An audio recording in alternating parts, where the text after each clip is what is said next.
How many of you have taken up a career or a profession because what you really wanted to do made no or less money?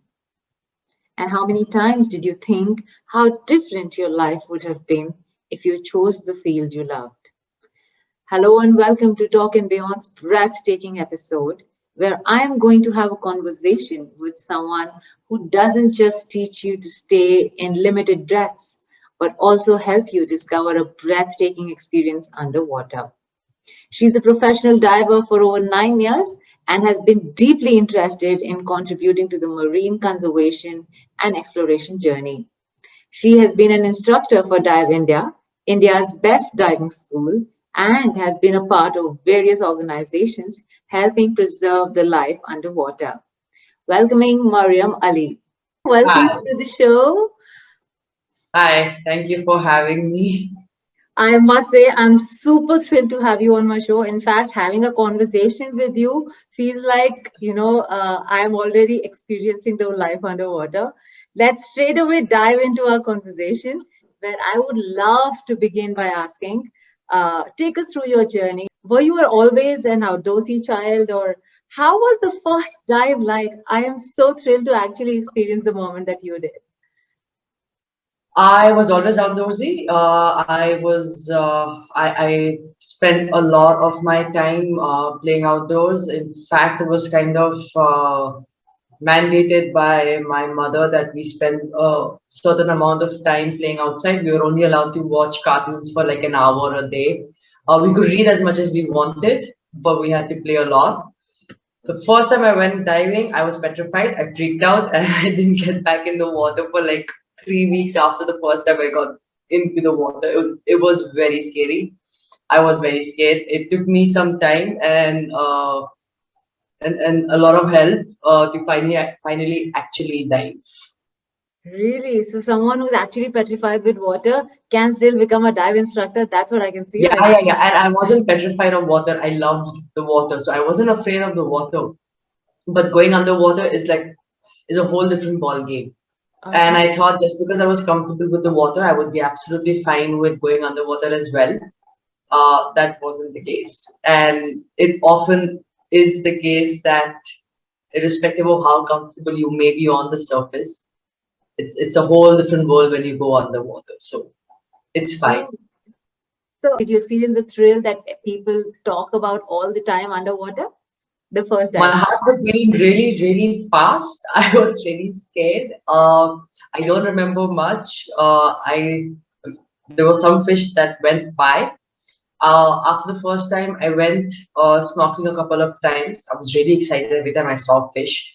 It made me really, really happy. But I hit a roadblock where I couldn't go beyond 5 meters, and it made me really sad. And then there was this one instructor who said, "That's it. I will take her underwater." And yeah, before I knew it, I was at about 18 meters and I was loving it. And I haven't looked back since. Oh my God. I think we need to thank that instructor who took you underwater. Easy was quite something. Like I was in, like it was just like, come, let's do this, and then it was done. I was I was looking at the fish. I didn't believe how fast it happened.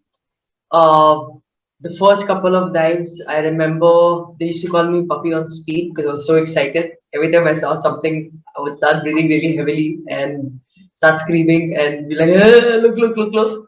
So, yes, over the years, I have calmed down significantly. I think water also calms you down because it's like very meditative, I've heard. Yes, it is. Everything happens really slowly. So underwater is the only time that I sometimes tell my students if they want, we can enact scenes of the Matrix because you can actually go back in slow motion, and it's fun because you can't move as fast underwater as you can on the surface. Okay. So are you as kind to your students like you experienced the coach earlier? Yeah, yes, I am strict, but I do understand that different people take their time, and it is a very individual learning curve. So it is extremely important to take it easy. And because of how afraid I was when I first started diving, I'm actually an extremely conservative instructor. So I play it super safe underwater. So I'm super slow and take your own time and do it slowly. There's no rush. What was your motivation to decide to take off this career as your profession? What is it to be like a dive instructor? It's so my mother is a teacher, and I was always fascinated with the aspects of teaching. I personally never wanted to teach. Though I have learned that it teaches you a lot. You learn a lot of things that you wouldn't otherwise be familiar with. Patience is one of them. It was never my strong. Skill Uh, set. what's the word I'm looking for? Skill set? Yes, patience was definitely not my strong skill set, but over the years, I have learned to be very, very patient. I have learned to listen because you need to listen. I was never a good listener. I'm still not the best of listeners, but when I'm with my students and when I'm diving, it's very different. Um, Diving wasn't something that I wanted as a career, honestly speaking. I always wanted to study. I was more fascinated with science in general since I was a child. I first wanted to be an astronaut, then I wanted to be a doctor, and then during my graduation is when I finally decided that I wanted to do genetic evolution and marine biology, but that didn't happen.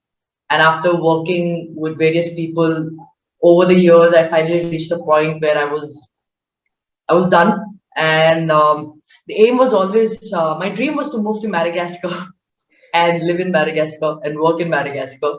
This was when I was like 18. So I've always wanted to give back. Um, I didn't know the term.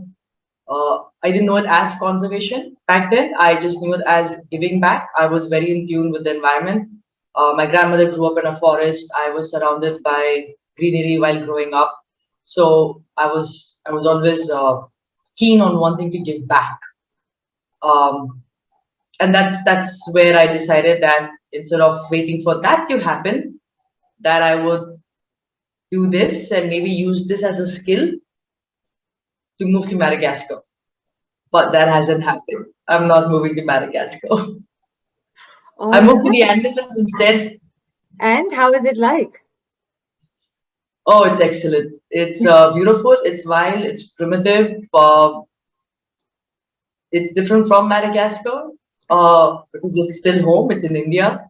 I didn't have to travel far, far away Mhm. uh, to experience nature and all its bounty. To live among different communities and different people, to learn new things. I guess at the end of the day, that's what sort of matters. I mean, True. someday I'll still go to Madagascar if I can, obviously, but not just there. Like there's so many places in the world that one must visit. Absolutely. All right. Mariam, I'm sure that you would have had some interesting snippets around you being a dive instructor and the student being very clumsy or funnily, being a student as they are because they are first time learners. Could you describe one of them? Like, I would really want to know what Oh, was at top of your mind. Go ahead. so recently I was doing a course where one of my students had the funniest buoyancy I've ever seen. He was literally upside down like a pilefish. That's his head, and those are his legs. And somehow he managed to move in the water. He was a kid, about 11 and a half, going no 12, closer to 12, going on 12. Damn funny kid. We started calling him pilefish. I couldn't understand how he was doing it. I still can't understand how he was moving because he wasn't crawling or using his hands. So he was upside down and he was kicking and Wow. somehow managing to move. It was Hilarious, rather I'm sure. amazing, honestly. I mean, all of us were just like, wow, we've never seen a human being do that before. Wow. All right. Okay, but you've taken a hobby to a professional level, which is a dream for a lot of people, right? How did you keep at it when there were challenges that you were facing, and how were your days when you were not diving? Horrible. Diving is like what keeps us sane. Um, Honestly, I didn't get into this as a hobby at all. I got into it with a very straight thing that I was going to become a dive professional without knowing if I was going to enjoy it. Mhm. Somewhere along the line, I wasn't sure if I was cut out for it, if not for the amazing mentors and instructors that I had around me. Um, but honestly, on days that I'm not diving, and this is true of most divers, it's very irritating. It's What do very, you very do? irritating. How do you pass your time?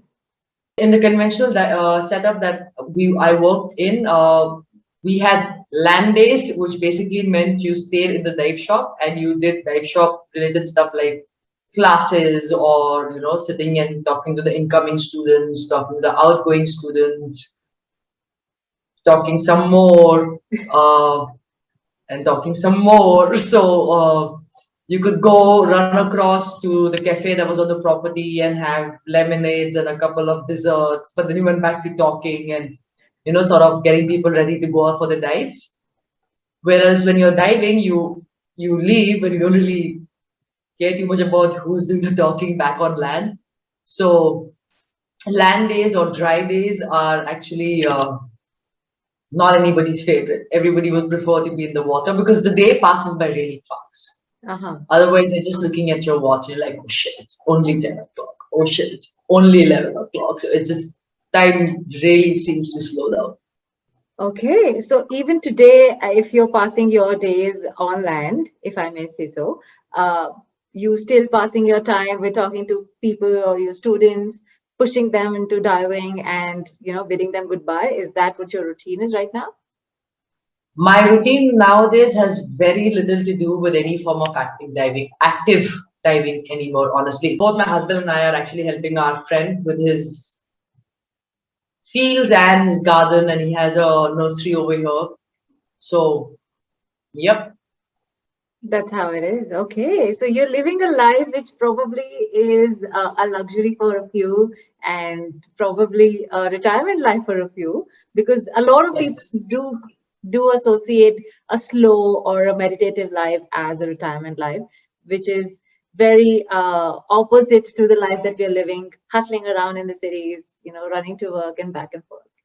Right. I Super. was just thinking of where I retired in like when I was 26. Tell I me haven't more done about anything with the real world. Tell me more about your challenges that you faced being in this profession. What were the biggest challenges and how did you keep at it? Well, diving itself is a challenging sport. Uh, so just learning how to dive safely and confidently itself was a challenge. And then when I started teaching, I was scared that I was going to kill myself or all my students at some point. So there was always that fear saying, oh shit, I'm missing something. I'm going to forget something. But I was always told this when I was doing my course that there is no substitute for experience with diving, and it's often something that I tell my students now, and that's true. With the more time you spend diving, the more time you spend teaching, it becomes easier. I was really lucky in the sense that the people that were teaching me already had multiple years of experience.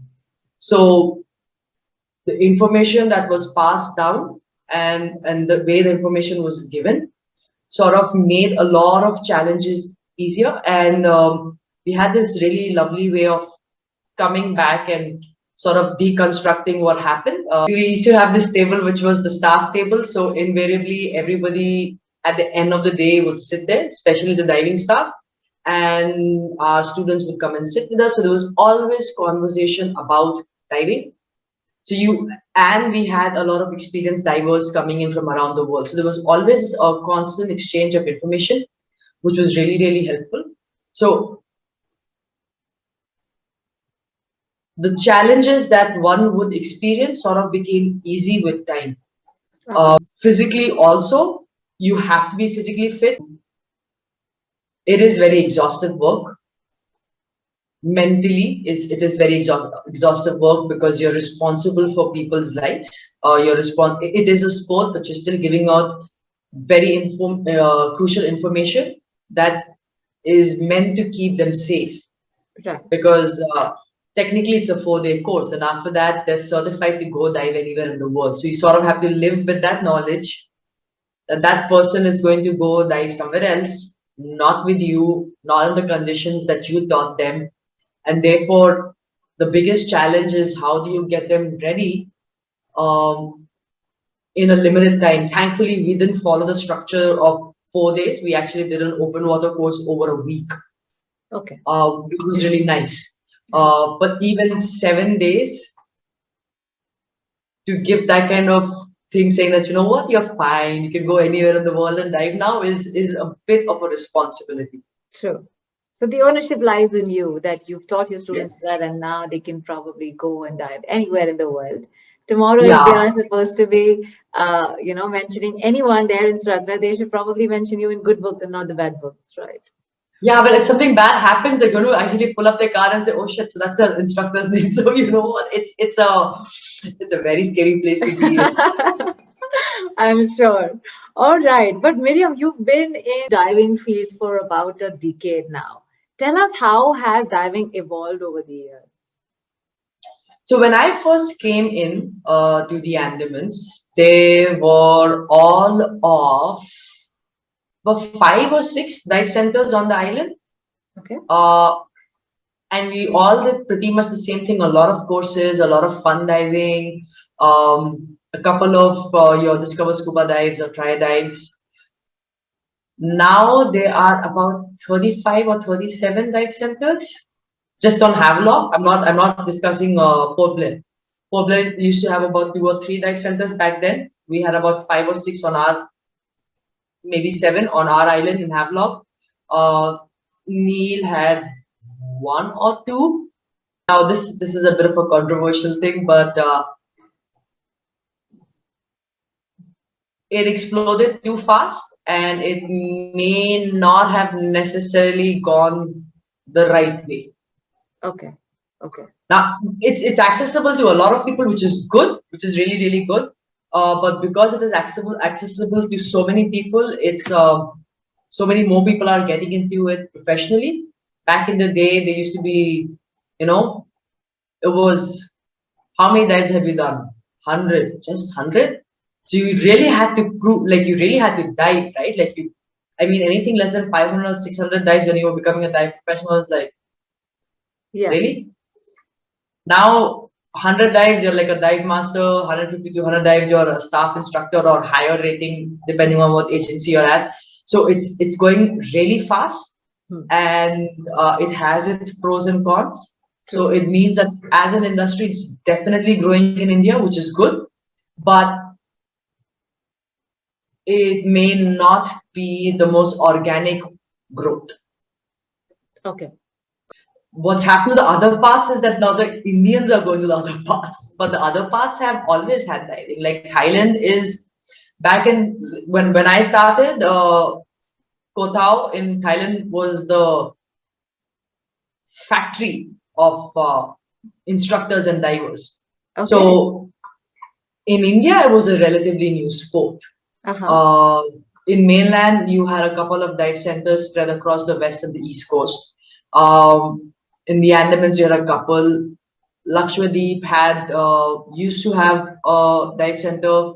Then it had some local guys diving and stuff. So it was still a very small. I mean, everybody knew pretty much everybody. True. Now that's not the case. Yeah, so it's become more commercialized. It's become a lot more, Easily accessible. accessible. Yes, true that. But how has diving as a sport evolved? What is different today? As a sport, it's actually become safer because when it first started out many years ago, I won't give the exact year because I can't remember exactly. It wasn't a recreational sport. It became a recreational sport, and it catered to a very small market in Europe and the US. The technology, the equipment was very limited. The information, the dive science was very limited. That aspect is still evolving. The equipment is also still evolving, but the thing is that over the years, the equipment, the dive science, the standards, the safety protocols have become much easier. It's come to a point where literally anybody can dive. Okay. So it's come to a point where it used to be really scary because hardly anyone could dive. To it's come to a point that anyone can dive, and therefore it might be getting a little scary. True. So that in the sense that it has evolved so well, the sport is so safe now that anybody can dive. Okay. And everybody should dive. Please don't get me wrong. Everybody should dive. But it's very, very important to choose the correct people when you go diving. Okay. And how do you Because choose? Well, one, don't necessarily go through agents. Okay. Two, do your research online. Read up. There are a handful of good dive centers in India. Yes, I am partial to Dive India. I will always remain partial to Dive India. But on the West Coast, you have a couple of good dive centers. There is Barracuda, West Coast, Scuba Evolution. On the East Coast, you have some dive centers in Pondicherry. You have Tuticorin, which is a really nice, small, easy dive center. So go with the well-established dive centers. Like see how long they've been there. In the Andamans, you have Dive India, you have Barefoot. They've been there for years. Correct. Like, they've been diving in the Andamans for years, True. so they know the waters. Like it's not a figure of speech. They literally know the waters. They're not testing the waters, so to speak. So do your research. The difference when you go through an agent and when you directly book is that you get to speak to somebody from the staff. Okay. So you can direct your questions. So when you send an email directly to a dive center, then you have somebody from the dive center replying to you. So you can communicate with them. You can get as many questions in and out of the way. But when you go through a third party, it's basically the third party that is sort of giving you an agenda and giving you a package and saying, go for this. Correct. So my suggestion would always be, I mean, there are some good, reliable third party agents out there as well. But I have always traveled alone. I've always gone to a place and discovered it on my own, which is a lot more fun than somebody saying, oh, go here or do that. True. So I'm old school in that sense. So I would say spend some time figuring out how you, yeah. Okay. It's an expensive sport. And if you're getting it for cheap, don't do it. All right. You're not getting a good deal. You're not lucky. It's an expensive sport. So if say the cost of a course is X and you're getting it X minus 40, something's wrong. Okay. It's not a good deal. You haven't struck gold. There is possibly not something that you want to take a chance with. It could be not the best staff. It could be inexperienced staff. It could be not the best quality of equipment. Multiple things. Got it. Multiple things. All right. So all of these need to be taken care in case you're choosing your dive and your dive center, and making sure that you're choosing the right one so that you are on a smooth track rather than a bumpy one. All right. Yeah. But tourism as a whole has not really been eco-friendly. How can we draw a sustainable balance with nature? What are the initiatives taken in this regard? Could you please mention a few for us? We do a lot of, as dive centers, we do a lot of beach cleanups. A lot of dive centers don't give out mineral water. We use RO. So we fill up water bottles and we explain to people that possibly even like it's better than the RO, better than the Bisleri bottles that people carry. We do not give out any snacks that come in plastics. On our boats, we would get like hot samosas, chai in steel cups, bananas, fruits, things like that. Lots of beach cleanup. Tell people to, if you're going to be using sunscreen, then use reef-friendly sunscreen, or just lather yourself with some coconut oil. It's about 5 SPF. So you won't get burnt, but you'll still become brown, which is absolutely fine. That's a natural skin tone. No shame there. From the government side, the government does say that we are a plastic-free zone, and they do try very hard to reduce. But then you have resorts that then also say we are air conditioned. So it's a bit of a, don't stay in a air-conditioned resort. It's not very hot in the Andamans. If you're coming anywhere between, say, now and January, typical design huts that we used to have, which used to be made out of bamboo chatais, is perfectly fine with a fan. You're going to be in the water a lot of the time, so you don't really need air conditioning. There aren't too many buildings. There's not too much pollution. During the summer, yes, it gets a little uncomfortable. Spend your days in the ocean and your evenings under the fan. All right, Miriam, this was fabulous. We've covered all of it that we needed. We know how to pick our dive centers. We now know how to pick our dive instructors, but we do not know one point. What is the pain points of a dive instructor, or anybody is making a lifestyle choice or a professional choice of being a dive instructor? What should they be careful about before they enter this field? Well, be sure this is something that you want to do. Diving is a lifestyle choice. Being a dive professional is a lifestyle choice. You're not going to be able to afford a BMW or an Audi. It's not so much about your bank balance as it is about the kind of life you're living. It is a community. It is an interactive life. You are spending a lot of your time in the wild.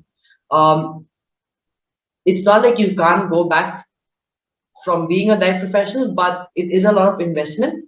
It is a financially, mentally, emotional investment to become a dive professional. Uh, think about it. You don't have to necessarily become an instructor. I mean, you can also become a dive master, where you can have your regular job and be a dive master. So when you go traveling, you sort of freelance at dive centers, and therefore you get a concession on your dives, and you can make some pocket money. So that's a great way to be a dive professional without letting go of your day job or your main career, your main source of income. You don't necessarily have to become an instructor and teach people. It really depends on what you want from diving, right? Like a very common joke is the reason we are dive professionals is because we're too poor to afford dive holidays, and therefore we do this because it's free for us. In a way, it is true. It is very, very true. But with the fact that now the market has opened up so much, and because of how much Indians are traveling around the world, there is a higher demand for Indian dive professionals. So you're bound to get a freelance job very easily anywhere around the world for a couple of months. And as a dive master, you would have a higher chance of getting a freelance job as you would as an instructor, because if you go outside the country, they look at experienced instructors. True. Especially if you're going to be diving with established dive centers. But as a dive master, you get discounts on your dives. You make some money with tips and other small sales and talking to customers or selling equipment or selling packages, and you get to dive. All right. Okay. So that's like a win-win for both the worlds, right? That's like a win-win for both the worlds. Yes. Okay. So can we, can we say that there isn't any growth as such, like we probably see in a job where you get promoted to a different level every year or every quarter? There is. You can really go. Where are you headed? Where do you see yourself headed to? If you're talking about the ladder, there are very clear ladders in the agencies. So you can go from being an instructor to the next level would be me becoming an instructor trainer, where I teach people to become instructors, and then I can go further up and, get into the main system. But that's not really my intention. I don't want to train people to become instructors. What I wanted from diving, I have gotten, which was I wanted a better understanding of the system, the environment, and all of it. Now, in my personal growth, I want to concentrate teaching, but slightly more holistic, environmentally complete teaching as opposed to a regular open water course. So maybe do like 10 courses or 15 courses a year, as opposed to do 60, 70 courses a year. Okay. I think this is, in hands with everything that you probably are even standing up for. Thank you so much, Miriam. I think this has been a fun conversation. But before we leave, we have one more small part. This is called the rapid fire round. All you have to do is answer in a sentence or a word. There has to be no explanation to your answers. It's just your favorite pick. All right? Done. Okay, your first question. Your favorite dive site in the world? V16. Okay, that was easy. The organization you've always wanted to work for? Oof,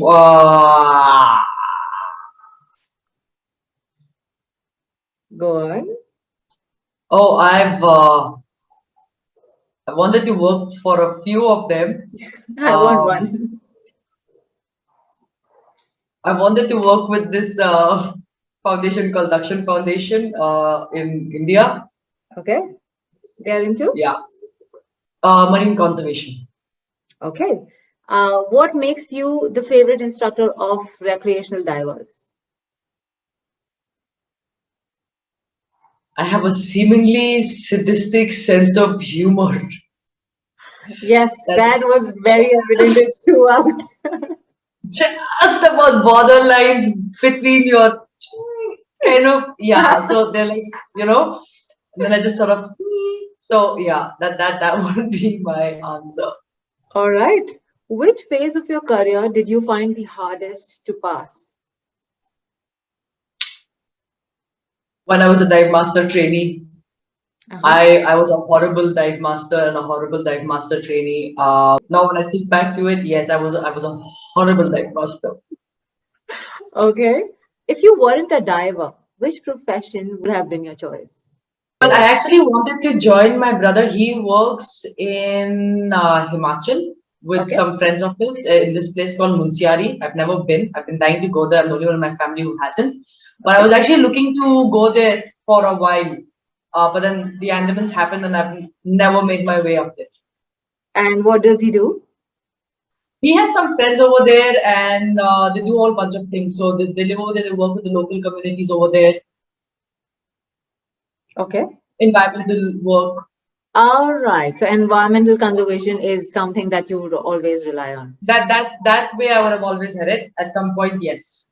After procrastinating. All right. Okay. A piece of advice you have carried on for life. My mom told me, no matter what happens, learn to take criticism. It's one of the best ways of self-improvement. I have to say, I still am not very graceful about it, but I'm hoping that 10 years from now, I will be a little bit more graceful. But I guess that comes with age. Maybe. Okay, let's say it that way. Your last words of wisdom on the show. Be honest about what you want. And when I say be honest, I mean be honest to yourself. Be honest about what you want, about what you need. And it may not be easy, but it works out. Go with your gut feeling. I have been following my gut and only my gut feeling for many, many years. I have really used my brain and I'm doing just fine. All right. So don't use your brain, just use your gut. I think that answers. Yes, go for it. just use your gut. Go for it. Super. Thank you, Mariam. This has been the funniest episode of Talk and Beyond. I think I've loved this. This is my personal favorite, and I really thank you for being on the show. I wish you all the best, and I wish all the tourists become more sustainable towards the environment and they become a little more conscious about what they do. Thank you so much for being here. You're welcome.